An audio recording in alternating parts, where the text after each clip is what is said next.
What it is, dope.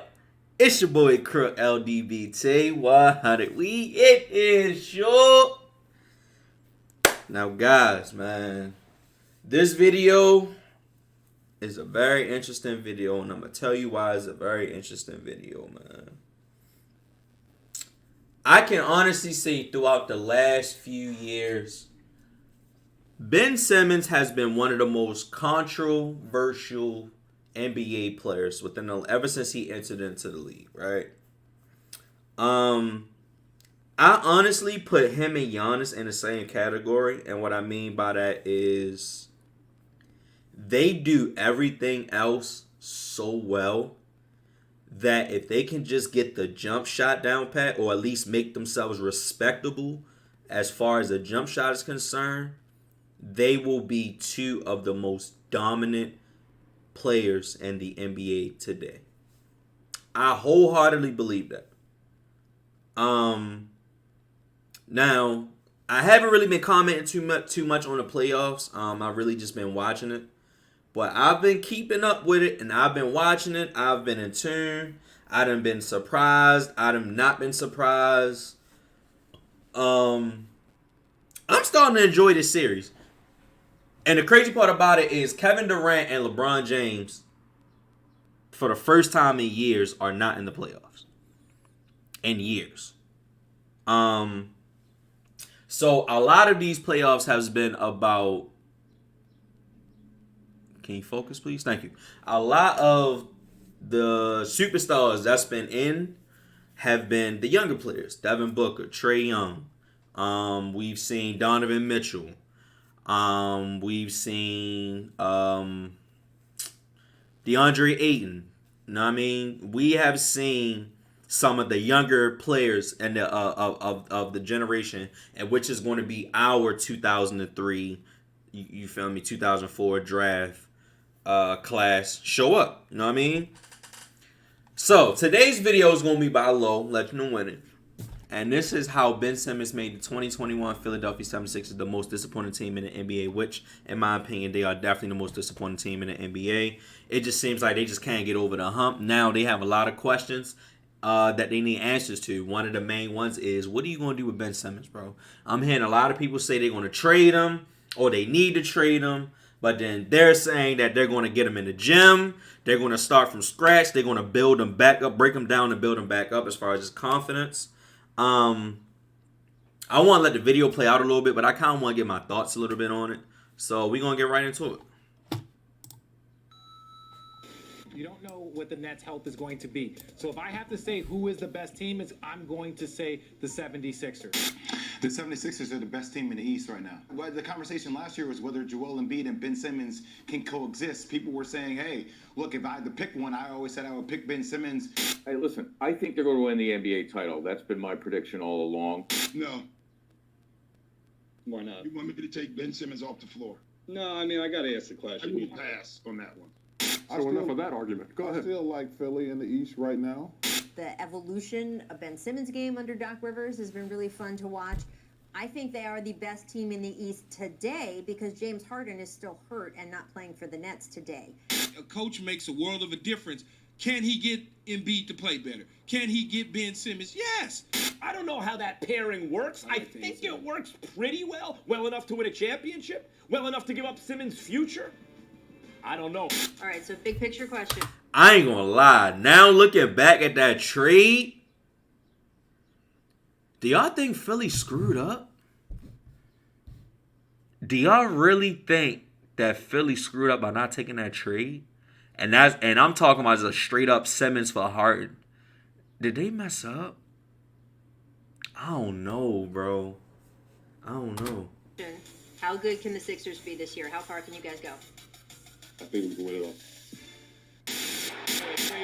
What a comeback and what a collapse by the Sixers. I think Ben Simmons is one of, if not the most overrated players in the NBA. Cleared out for him. Back his way in.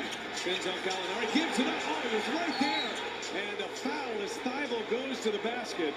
But that's when you know that the game is in your head. That's a dunk for Ben Simmons right there. Atlanta, your Hawks are headed headed back to the Eastern Conference Finals for the first time in 6 years. Heading into the regular season and the playoffs, the Philadelphia 76ers had high but very reasonable expectations. After 3 failed attempts of making a conference finals appearance, Philadelphia as an organization looked themselves in a mirror and made some major changes not only to the roster, not only to the coaching staff, but also in the front office. Brett Brown was fired and replaced with a more experienced Doc Rivers.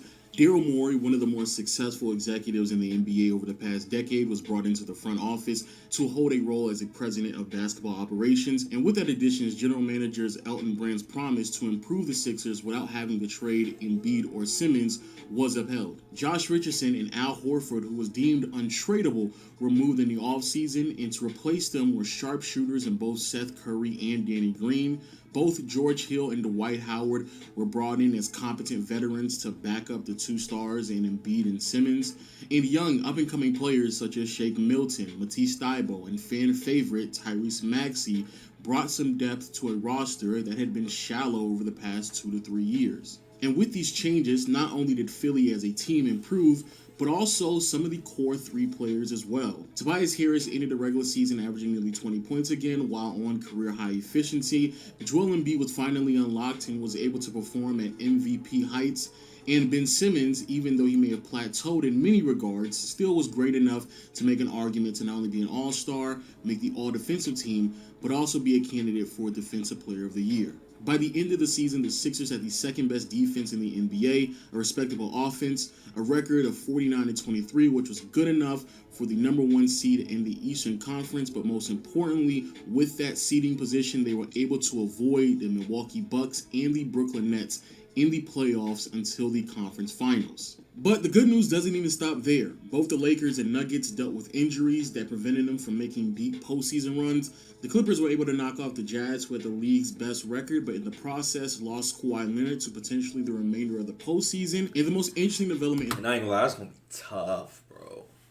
A lot of people gonna say, look, a lot of people are gonna say Phoenix got the easiest path. They faced the Lakers team that was injured and didn't have AD most of the postseason. They faced the Nuggets team that didn't have Jamal Murray and that depended solely on Nikola Jokic. Now they're facing the Clippers team that does not have Kawhi Leonard, and there's a pretty good chance Kawhi Leonard possibly won't even be back for the series.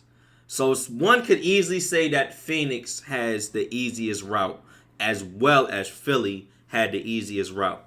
But the difference between the two, Phoenix is capitalizing off of who is in front of them. Regardless if they're injury or not, they are taking advantage of the opportunity.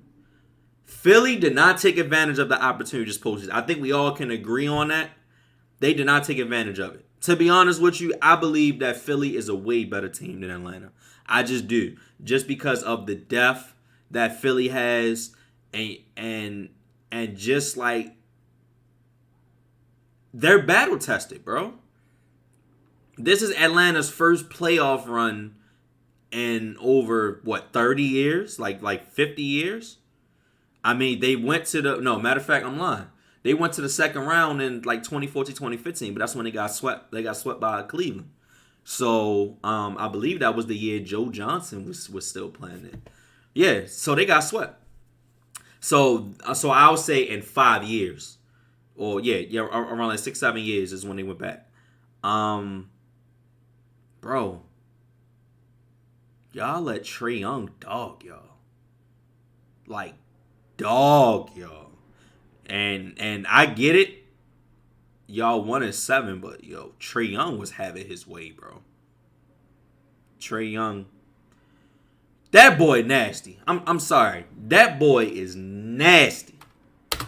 In this postseason run is that both Kyrie Irving and James Harden dealt with injuries that left the Brooklyn Nets vulnerable to be knocked out in the second round by the Milwaukee Bucks. Meaning that the relatively easy path that the Sixers had to winning a championship this year became practically effortless. And if all of that wasn't enough, in the series against the Atlanta Hawks, the Philadelphia 76ers not only led 2-1 after Game 3, but also had 2 massive leads in Games 4 and 5. But yet, here we are, and here I am making this video after the Philadelphia 76ers lost to the Hawks in Game 7. And you know what makes it even worse? Is that this intro that I just gave you doesn't even scratch the surface to how disappointing this postseason run was for the Philadelphia 76ers. And a lot of that disappointment, unfortunately, stems from one person. You getting it? Hop on, man. Play one. You got time. Who do you play tomorrow? Hawks. Yeah, you got plenty of time.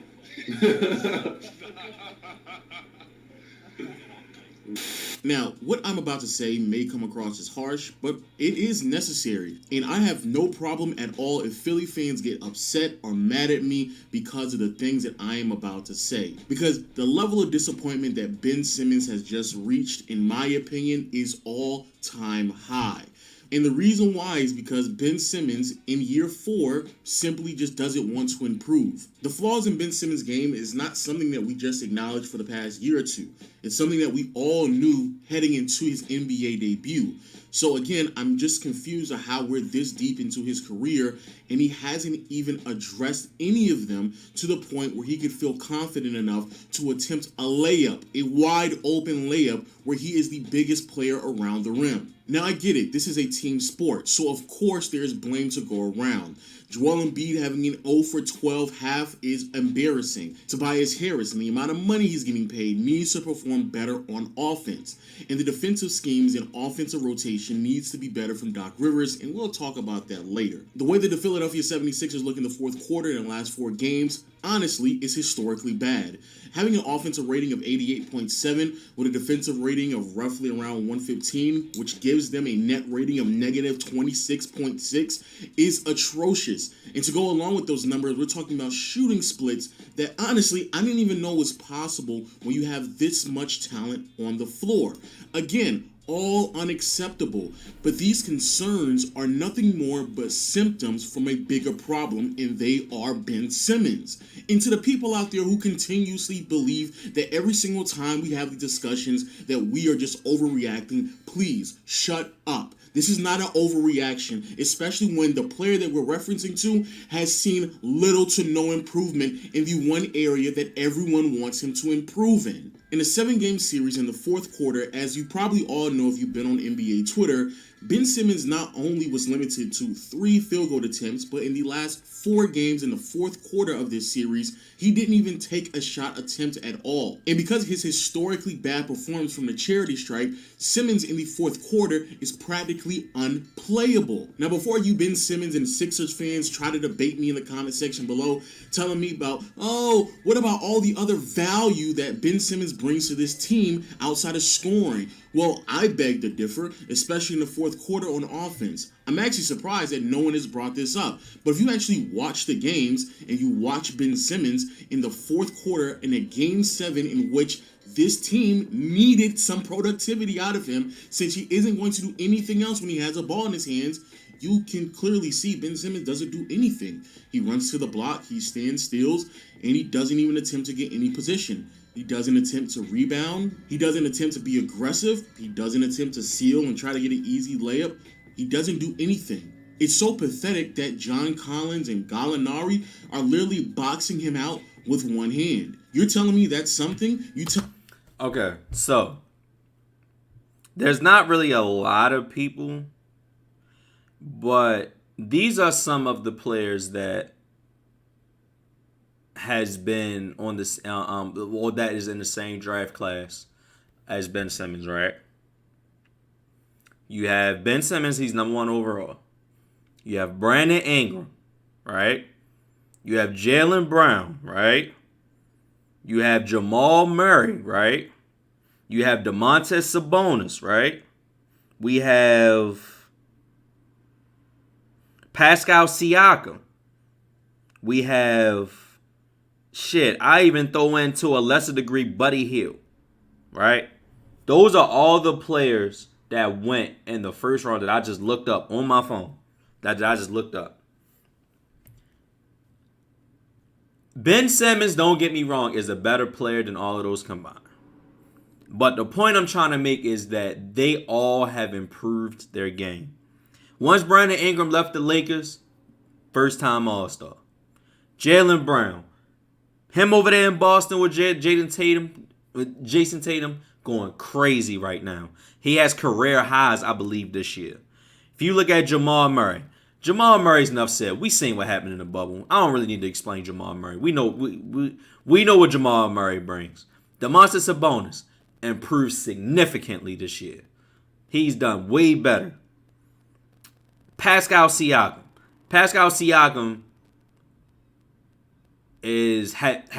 has improved. You feel me? Him and Kawhi spearheaded, in my opinion. Well, with a little bit of Kyle Lowry's help, they spearheaded Toronto to a championship within the last few years. Those are some of the contemporaries that was with Ben Simmons. Those are all the people that worked on their game. Ben Simmons is the only one that has not improved. Ben Simmons has a lot of improvement. Don't get me wrong. He offers a lot, but it's just, come on now. Like, there's no way in the fourth quarter you can have 5 points, bro.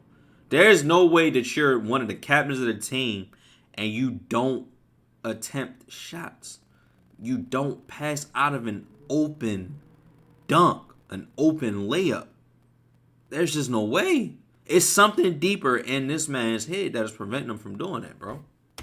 Tell me that's effort? You believe that's aggressive? You believe it's worth paying Ben Simmons north of $30 million for the next 4 years because you're going to receive this type of effort in the fourth quarter of a Game 7? Are you serious? Please, let's stop babying Ben Simmons, because every single time we have this conversation, you're either overreacting or you don't know his value. Stop it. I've seen it.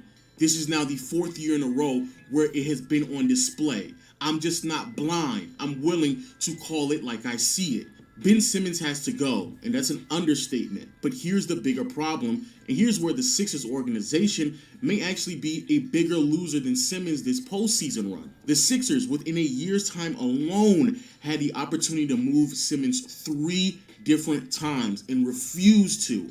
And now here we are with another early exit from the Sixers, and the Simmons proposals have gone from receiving James Harden in return to CJ McCollum in return, and some people even argue that's too much because they should be looking at D'Angelo Russell in return. But regardless of what the Sixers may receive, even if it's D'Lo or if they get lucky enough to D'Angelo Russell someone wouldn't like be Damian bad. Lillard, it has to D'Angelo Russell be wouldn't done. be a bad trade. Sixers fans, Definitely stop wouldn't. telling me that the defense is going to fall off significantly because Ben Simmons isn't on the team anymore. You have 2 other all-defensive players on the roster. And if Doc Rivers cannot get this team to be a competent defensive unit because Ben Simmons isn't on the court anymore, then guess what? Doc Rivers needs to be fired. Also, please stop telling me how you have to have somebody who's a ball handler and a creator for everyone else. Because I just watched 4 straight fourth he's quarters just out of the where play. Ben Simmons couldn't even handle the ball. So his ability to be a playmaker is pointless down the stretch. Like, he's of just any sitting looking important around. and pivotal game if they're just going to foul him and send him to the free throw line. You want me to take Ben Simmons off the floor? No, I mean, I got to ask the I question. will pass on that one. He's pretty good, so I'll pass on that suggestion. Now, in this part of the video, I'm going to be short because I don't really like criticizing coaches too much because I'm pretty sure they know way more about the game of basketball than I do. But more importantly, Doc Rivers has only been head coach for the Philadelphia 76ers for 1 year, and there are a lot of things that are wrong with this Sixers organization from the top to bottom that are just out of his control, and he was dealt in many ways a bad hand. However, the track record for Doc as a coach in the postseason is very embarrassing. And honestly, I might just have to make a separate video detailing all of the collapses, the blown leads. Alright. I ain't gonna lie. No, matter of fact. And just the poor decisions that Doc Rivers has made continuously throughout his coaching career. But in this series in particular, yet again, Doc Rivers was completely outcoached. Not only did the Sixers struggle mightily offensively in the fourth quarter, but if it wasn't a Joel Embiid post-up or a Seth Curry pin-down screen, honestly, the lack of imagination from Doc Rivers when it comes to offensive schemes showed its ugly head once more. And again, to give Coach Rivers some slack here, there was some problems with this roster before he arrived. But when the question is proposed to you to take Ben Simmons off of the floor because how much of an offensive liability that he is to your team, that should not be pushed to the side. That is not something that should be laughed at. That is something that you have to take into serious consideration, especially because not only is he giving you literally nothing on the offensive end, not even boxing out for offensive rebounds. He's not even engaged. But defensively, he's giving you very little in certain situations in the play, as well, because the way that you are organizing the defense. Huge shout out to Nick McMillan, because I do believe his offensive schemes down the stretch of practically every fourth quarter exposed the lack of adjustments of Doc Rivers. And a great game to point out is Game 5, where Lou Williams started to go off and Ben Simmons isn't found at all. The reason why is because Nick McMillan acknowledged that Ben Simmons is guarding Trae Young. So in the offense, Trae Young was just positioned to be in the corner. No adjustments from Doc Rivers meant that Ben Simmons was just standing off in the corner, far removed from any offensive action that was happening from Atlanta. And because of this, Lou Williams was able to just go off. And that is only one of a plethora of very questionable decisions that I saw from Doc Rivers throughout this entire series.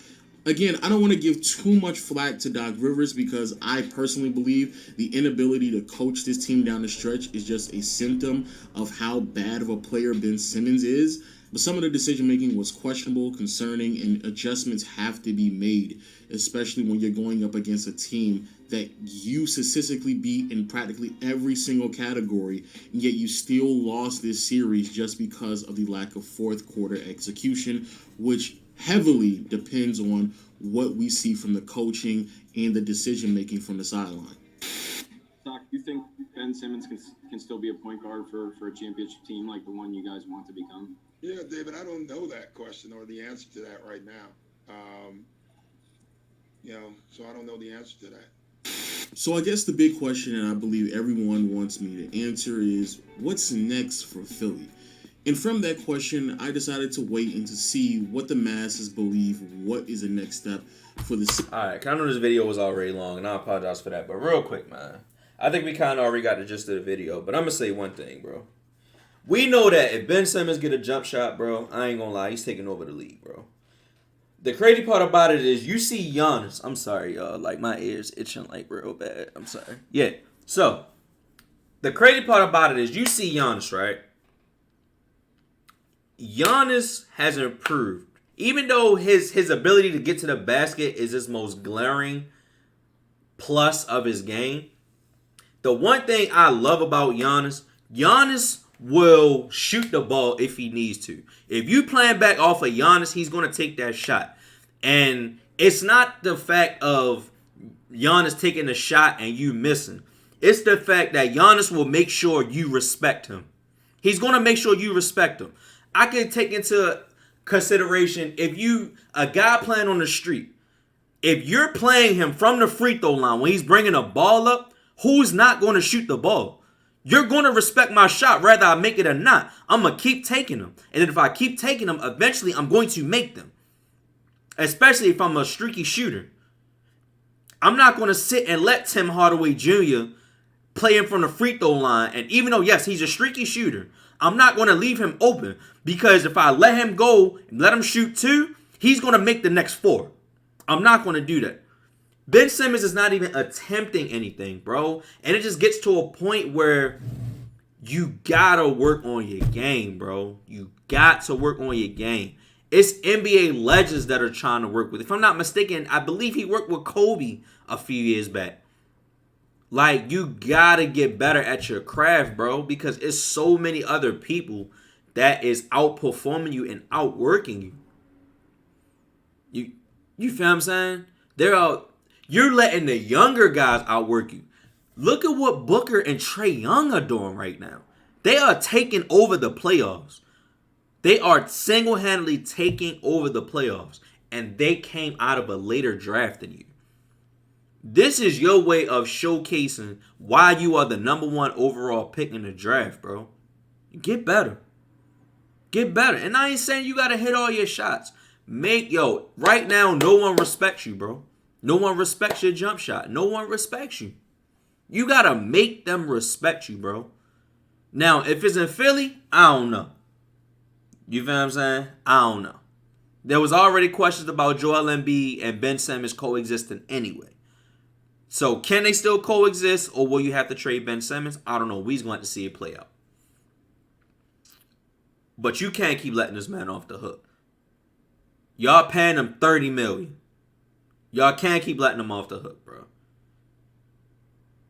Everybody got to be better.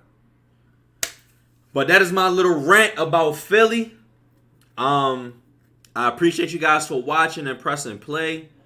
If you guys want any other videos, comments, or concerns, put it down in the comment section. Let me know. Everything is in the description on how to contact me. I love you guys. I'm gonna be watching the I'm gonna be watching the Clips and the Suns tonight, and I might get my take on that. You know what I'm saying? But I'm gonna see you guys in the next one. Peace.